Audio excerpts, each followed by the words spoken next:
بسم الله الرحمن الرحيم مدحوينها دولة بنتلان مدن سعيد عبد الله الدني waxaa maanta ka qayb galay shirka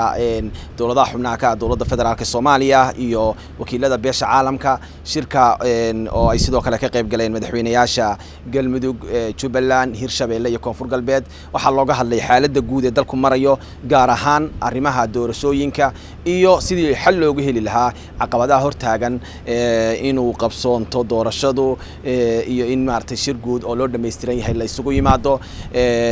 madaxda dowladaha xubnaha ka dowladda federaalka ee Soomaaliya waxa uu shirka u ahaa maanta maalintii saddexaad waxay hore u arkeen musharaxiinta madaxweynaha Soomaaliya waxay sidoo kale arkeen golaha siyaasiyiinta ee Somaliland oo hogaaminayo gudoomiyihii aqalka sare mudane Cabdi Xaashi oo sidoo kale gudoomiyaha madasha badbaado qaran shirarka iyo kulamadu ay sii socon doonaan waana la rajaynayaa in ay natiijooyin wanaagsan ay ka soo baxaan madaxweynaha dowladda Puntland mudane سعيد عبد الله الدني maalmahan oo safar shaqo ku joogay Muqdisho waxa inta halkan joogay uu dadaal badan galiyay sidii Soomaaliya ay marxaladda kala guurka uga gudbi lahayd sidii Soomaaliya ay uga dhici lahayd doorasho sharciyad leh doorasho dhameystiran oo loo dhameystiran yahay doorasho wanaagsan oo ku qabsanta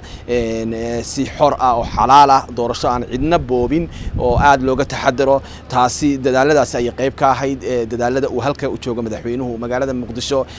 Puntland waxay mar walba ay dadaal gelisaa dhismaha dawladnimada Soomaaliya haatanna waxaan halkaan u joognaa in aan doorkayga muhiimka ka qaadano si dalku uga gudbi lahaa xaaladda uu haatan ku jiro sidii loo xalin lahaa arrimaha taagan kulamada madaxda dowladaha xubnaha ka dowladda federaalka Soomaaliyana waa kuwa sii soconaya ilaa laga gaaro natiijo wanaagsan iyadoo markay shirarku soo dhamaadaan la filayo inay warbixin buuxda ay ka soo saaraan aad iyo aad buu mahadsantiin